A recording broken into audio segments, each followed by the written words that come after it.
In the last lesson, and in fact the last couple lessons, I said that a system of two equations with two unknowns usually has a single unique solution.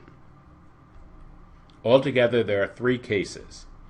There's the case of one unique solution for x and y. There's the case of an infinite number of solutions. Then there's the case of no solution possible, no solution at all. Now, in the previous lessons, we discussed case one already. We discussed that in great detail, how to find the solution, the single solution, either by substitution or elimination. I will remind you, that case corresponds to a case in which two lines in the xy plane intersect at a single point. So usually, you pick one random line, another random line, and what happens is you're just going to get those lines intersecting at a single point. So that is by far the most common case, but it's not the only case, and there are two other cases possible. Case two is the infinitely many solution. So I'll say pause the video and try to solve this system on your own. Okay, let's talk about this.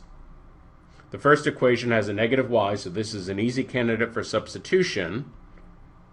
We get y equals 2x minus 5. Very good. Plug this right into the second equation. Very good. Then distribute, then cancel. And wait a second. All the x's went away. What exactly is going on here? So if you get to a point where all the x's suddenly disappear, suddenly there are no variables and they're just numbers, don't automatically assume that you've done something wrong. On this page, every single step I followed was mathematically correct, and it wound me up here at negative 10 equals negative 10. So what exactly is going on here? We started with the system and ended up with an equation, negative 10 equals negative 10. In other words, an equation that is always true. It doesn't matter what x or y equal. It's always going to be true that negative 10 equals negative 10. That is true 100% of the time. So it is a truth not dependent on the values of x and y.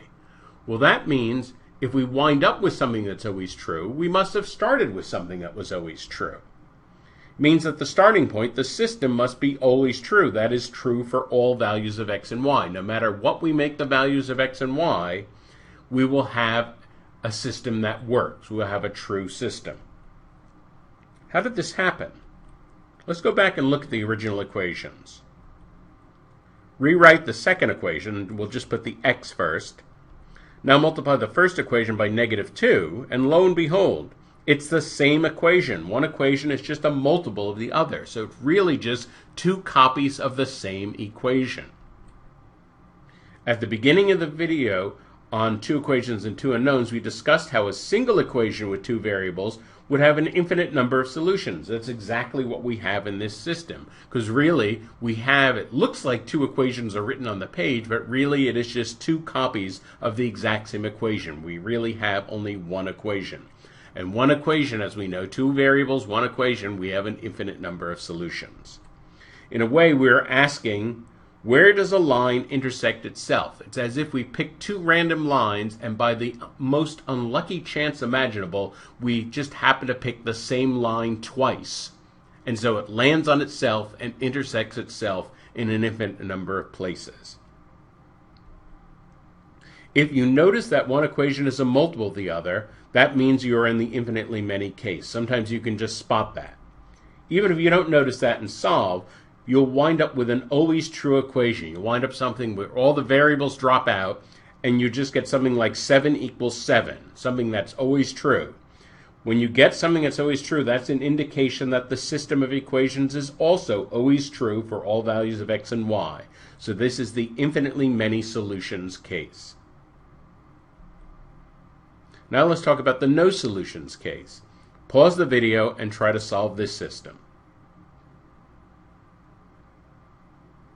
Okay, much in the same as the last time.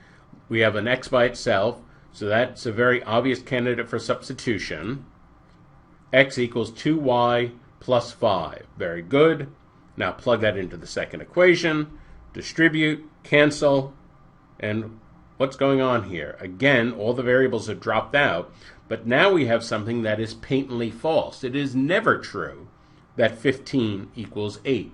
We've run into a contradiction. Here we started with the system of equations and it led us to a never true equation.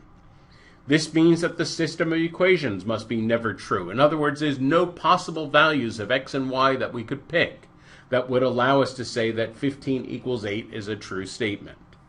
So the system does not work for any values of x and there is no solution. How can this happen? Think of the original system again. Multiply the first equation by 3, and what we get is 3x minus 6y equals 15. And notice we have the same expression on the left in both equations equal to different things. We have the same expression equal to two different things. That's impossible. There's no way that 3x minus 6y can equal both 8 and 15 at the same time. And that's why we were led to the paradox 8 equals 15. In terms of the graph, this would be the case of parallel lines. We pick two lines at random, and just by pure chance, we happen to pick two parallel lines. In a way, we're asking, where do the parallel lines intersect? The answer, of course, is that they don't. Parallel lines never intersect. If you try to solve the equation and your work results in a never true equation, you wind up with something like 2 equals 7, then it means that the system is never true. It has no possible solutions. In summary, a system of two equations with two unknowns may have one solution, no solutions, or infinitely many solutions. The most common case by far is the one solution case, and that's where you would use substitution or elimination and solve for individual values of x and y. If you do that solving and you get an always true equation, something like 12 equals 12, then the system is always true. It has infinitely many solutions. If you solve and all the variables drop out and you wind up with a never true equation, something like negative 2 equals positive 9, then the system has no solution.